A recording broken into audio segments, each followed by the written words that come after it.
Hi again then folks, and welcome to the second of 10 special projects builds that I'm releasing this week as part of my kind of special community car pack within Gran Turismo, where we're building cars in the game using other cars that we already have. That's always the goal of special projects. This time building a Murcielago R-GT, which for those who don't know what that is, it's the base model in effect for the GT1 class Murcielago race cars that are not particularly well known. They didn't have a huge amount of success overall, but some.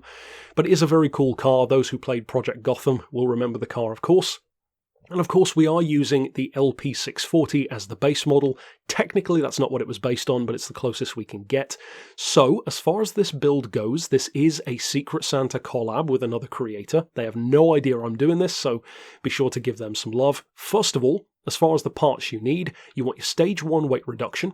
Then for the Club Sports section, you don't necessarily need to fit the ballast to this one, but I would recommend having stuff like your power restrictor and ballast for if you ever need it, like for an online race. But again, you do need the power restrictor. The Stage 2 weight, we've also of course got fully customized computer, the fully customized diff, Stage 3 weight reduction.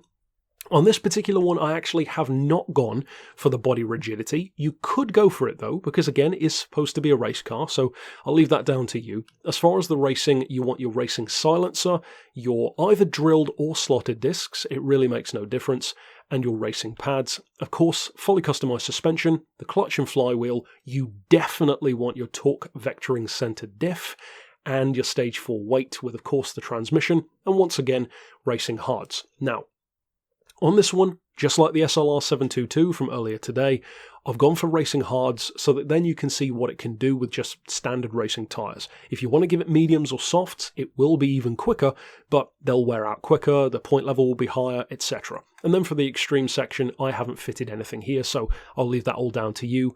If you need it, for example, like nitrous or heavy wet tyres, whatever. Then as far as the visuals, like I said, this is a collab with a community member. You need to come into the GT Auto first of all and make sure that you fit your wide body kit from this section, as I already have. Then, when we come into the customization section, you'll be able to see, of course, a better look of what it actually looks like.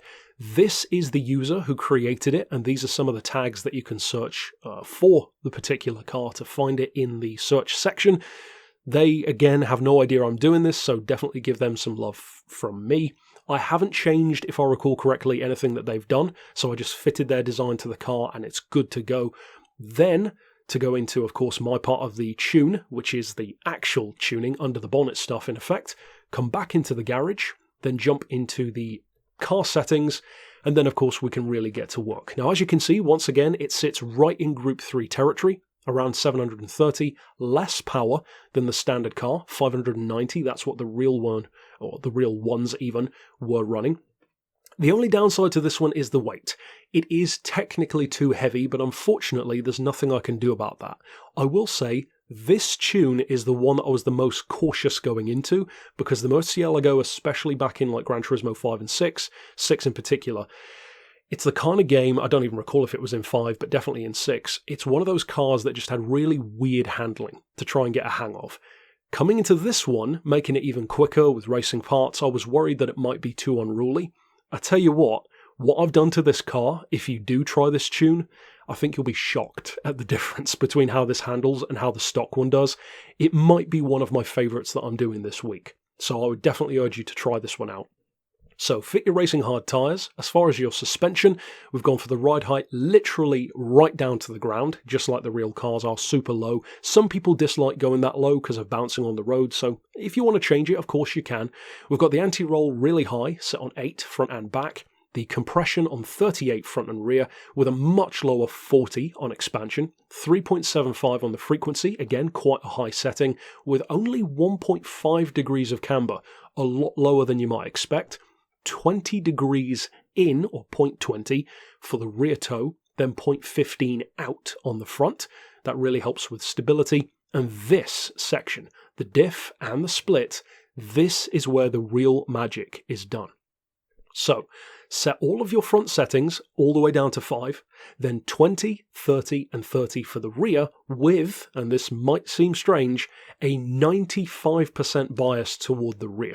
The reason why I've done that is obvious if you know the car, the RGT and the GT1 Murcielagos were not four-wheel drive. They were rear-wheel drive. So we need to make it feel as much like a rear-wheel drive car as we can. The problem, and this is why I was concerned about building it, is I thought it might become just undrivable. Boy, was I wrong, because this thing feels so much better than I expected. Of course, we didn't fit Ness. As far as the transmission, this one tops out at around 200-ish miles an hour, so pretty accurate to the real car. So I've set it to 320 kilometers an hour on the auto setting, which is up around 190 technically. It can surpass that in practice. The power restrictor you want set on 86% to bring us down to the accurate amount of power. Unsurprisingly, we're running the full downforce. I'll leave it down to you if you want to change that, like for a higher speed circuit, for example. And then as far as the other stuff, you already know what to do. Fit the racing silencer, fit the drilled discs, the pads, of course the weight loss down here, and the racing clutch and flywheel. So with all of that done, and of course with future updates, the point level can always change, so don't worry too much about that. But with that all being done, let's head out to Monza, where we can see what it can actually do. So, as you can kind of see from this video, the way that this car is just so planted through corners is worlds apart from what you start with. Now, the LP640 already handles better in this game in its stock form, but when you tune them, they can still become a bit twitchy to work with, and the four-wheel drive can actually feel like it's working against you sometimes. If you do decide to use this build, please, I'm really urging you to try out the build, even if you don't like the car. I think you will be shocked by just how differently this handles compared to stock. It is so planted through corners, it's unbelievable. It honestly feels like a totally different car to stock, which is the whole point.